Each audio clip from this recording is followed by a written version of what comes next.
ازيكم عاملين ايه؟ يا رب تكونوا بألف خير، واهلا بيكم في فيديو جديد وشقة جديد. وشقة زي ما حضراتكم شايفينها رائعة التفاصيل والجمال والشياكة ورقي. افكار كتيرة حلوة جدا هتاخدوها من فيديو النهاردة.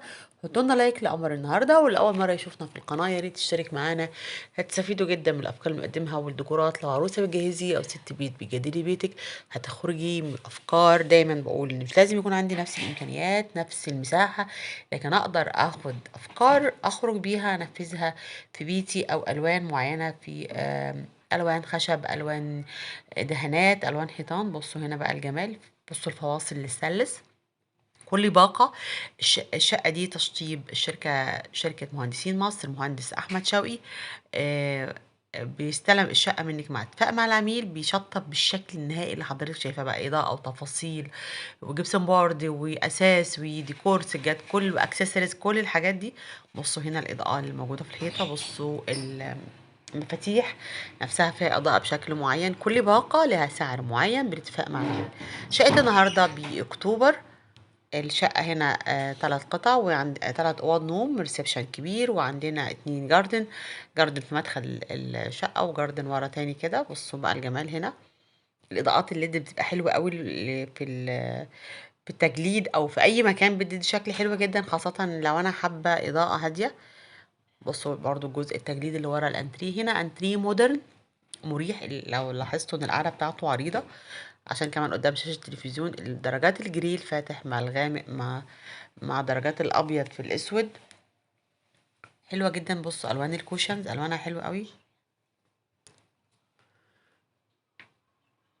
بصوا كده، بصوا هنا هو بيوديني قد ايه الانتريه مريح، وعامل كمان هنا المفتاح للكهرباء لو حابه تشحني حاجه او هنا بقى صالون مودرن ما بين المودرن والكلاسيكي. بصوا بقى التفاصيل. بصوا كمان الكوشنز درجات الجري الفاتح مع البنك. هنا بيتكلم على 2 تكييف، واحد منهم 5 حصان والتاني قصاد، عشان المساحة طبعا هنا عندي واسعة فيقدر يكفي المساحة كلها. بصوا جمال السفرة تحفة. النيش والبار حلوين جدا. بصوا الجمال. شابوه لشوقي. هو هنا موريني درجات الدهان. درجة من درجات الجري بس اللي هي المشبعة. هنا دي المفاتيح، فيها بقى مفاتيح التكييف وكل الشقة في الجزء ده. طب كل الوصلات بتاعتي في مكان واحد. هنا جزامة وفي مدخل كده في الكوريدور اللي داخل على أوض النوم. بصراحة منظمين الشقة بشكل حلو جدا. بصوا الفواصل الاستانلس. دعوة حلوة من قلوبنا لأصحاب البيت، ربنا يهنيهم ويسعدهم، اللهم امين. بصوا هنا بقى يا بنات، ده تجليف خشب. التغليف الخشب الحاجات اللي بتبقى جميلة جدا، كمان لو في ناس بتستبدلها كمان بالجبسون بورد افضل كتير. بصوا هنا المطبخ، التلاجة والفريزر اتنين قصاد بعض بالطريقة دي كده. بصوا بقى الجمال. بصوا تقسيمة المطبخ والوان حلوة قوي، درجات الجري الغامق مع درجات البينك. شوفوا بقى دي غسالة الأطباق وغسالة الملابس. بصوا هنا ده الشباك اهو، تهوية المطبخ. بصوا بقى رخامة المطبخ والجمال بتاع الرخامة بتاع المطبخ حلو قوي. الرخامات اللي بتبقى الأبيض دي حلوة جدا. وهوريكم حاجة كمان هو عاملها عجباني قوي، دي رخامة تانية. بصوا بدل ما يعمل جزء رخامي ورا الحوض صغنن كده، لا هو رفعه لفوق، يعني رفعه لحد تقفيلة المطبخ. لو الجزء ده كده مش مقفول كنا مش هنلاحظ بالفرق. فطبعا عاد شكل حلو جدا، والتكلفة مش عالية. هو بيقول لو انا بحط اكسسوارز في الجزء اللي تحت الحوض هيكلفني، فما يبقى الجزء كله رخامي افضل كتير. بصوا بقى جمال الحمام الصغنن. بصوا وحدة الحوض تحفة حلوة قوي شكلها. ويعني الحاجات اللي بيعملوها حلوة قوي، ان بتحسي سواء قطعة صرف قطعة اي حاجة في التشطيب، بتحسها ان هي قطعة ديكورية او اكسسوارز. يعني نحط تحفة. ده حمام صغنن. بصوا الباب بتاعه طبعا عشان مساحة اهو، معمول بشكل حلو قوي. الباب هنا دي الطرقة بقى اللي بتودي لأوض النوم. السجادة شايج قدام الحمام. تمام. بصوا اللون الحمام برضو فيه استانلس. دي الإضاءة. بصوا الإضاءة بتاع اهي. يعني لو الكهرباء، لو انت طافية كل الأنوار هتديني النور كمان لو أنا مش شغالة ده. هنا بقى دي اوضه نوم اهي، دي اوضه ولادي شبابي ايا كان تصميمها. بصوا، والجميل ان انا بعمل الاوض الاطفال يبقى تصميمها شبابي اكتر منه ولادي قوي. بصوا بقى تصميم الدولاب، لان طبعا الدولاب هنا عموله محطوط هنا في الوسط زي مكتبه شاشه التلفزيون، وهنا وحده التكييف اهو. بصوا تقسيمه الدولاب حلو قوي. برضو التغليف بتاع الشبابيك مفيش اي صوت، ده مانع صوت، خاصة لو البيت بقى على طريق طبعا بيبقى حلو جدا يبقى يمنع الصوت بالطريقة دي.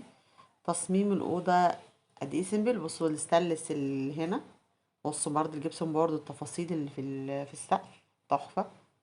ومكتب وكومود. في تقسيمة الأوضة حلو. الأوضة دي تحتمل كمان سرير، بس هي محطوطة أوضة فرد كده لفرد واحد بس. هندخل بقى على الأوضة التانية. دي أوضة أطفال فيها اتنين. برضو الدرجة السايدة هنا درجات الجراي. هنا مكتب بترابيزة.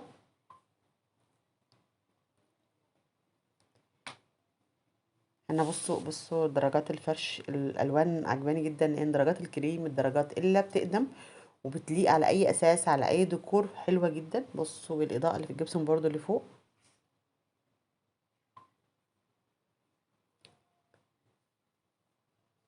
شايفين الجبسون بورد؟ انا مش من عشاق الجبسون بورد، بس كل ما يكون الجبسون بورد هادي والوانه حلوه زي ما شايفينها بالطريقه دي، مش الوان كتير، بتبقى طبعا بيبقى مريح جدا للعين. بصوا كمان المرايه اللي ورا اللي في الجزء ده حلوه قوي، فكره المرايه هنا. من الولاد كلهم دلوقتي عاوزين مرايه كبيره، بيتصوروا فيها اكتر حتى ما بيلبسوا فيها. هندخل بقى على الاوضه الثالثه. احنا عندنا 3 اوض نوم والقطع بتاع الريسبشن، وهنا كمان عندي بصوا بقى الاوضه دي الاوضه الماستر. تفاصيل مختلفه. آه، نظامها كلاسيكي قوي او ستيل. بصوا خشب فيه قايمة. شايفين كمان الفوتيه، شезлونج، الاتنين حلوين قوي ومتناغم جدا كل تفاصيل الأوضة. طبعا الأوضة هنا مفيش فيها سرير، هنشوف دلوقتي وحدة أسفل شوية دولاب. بصوا الجمال بتاع الأوضة. العشاق بقى الحاجات الكلاسيكي، الأوضة دي طبعا تحفة جدا، والمساحة بتاعتها حلوة. بصوا كمان المراية طبعا مختلفة عن المراية اللي في الأوضة الولادي أو الأوضة الشبابي. دي شاشة بتفاصيل زي من غير مكتبة بقى تلفزيون أو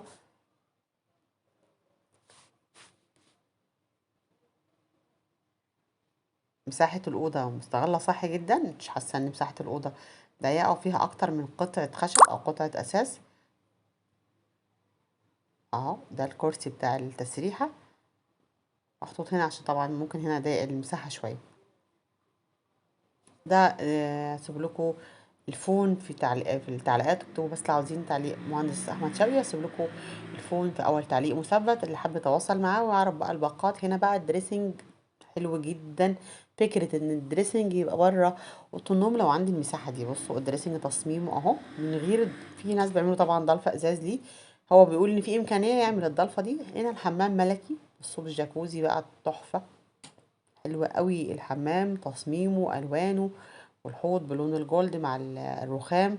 كل تفاصيل اوضه النوم. الاوضه هنا مكتمله بالدريسنج بالحمام بتاعها. طبعا مساحه الاوضه كبيره، فمتقسمه كمان صح جدا.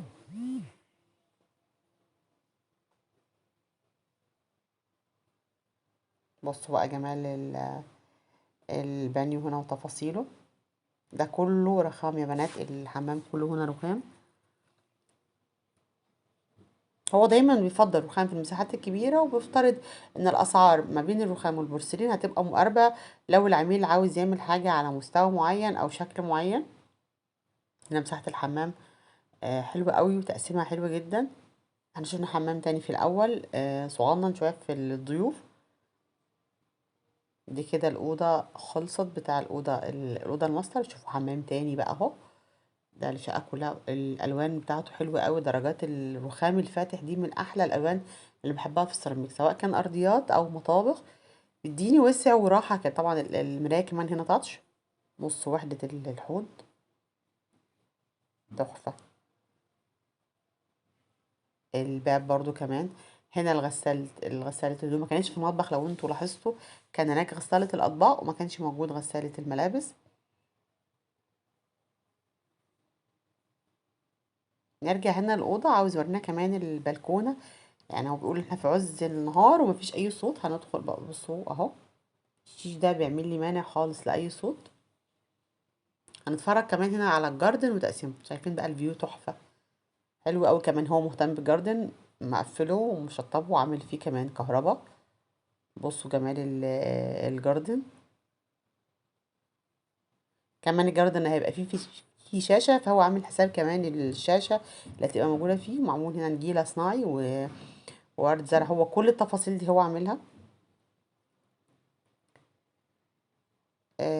شابوه بجد لشركة المهندسين مصر والشغل الحلو اللي هم عاملينه. اتمنى فيديو النهارده يكون نال اعجاب حضراتكم، استفدتوا منه ولو بفكرة. ان شاء الله اشوفكم في فيديو جديد وشقة جديدة وعروسة جديدة. مشاهدة ممتعة لحضراتكم بإذن الله، ونقول السلام عليكم ورحمة الله وبركاته.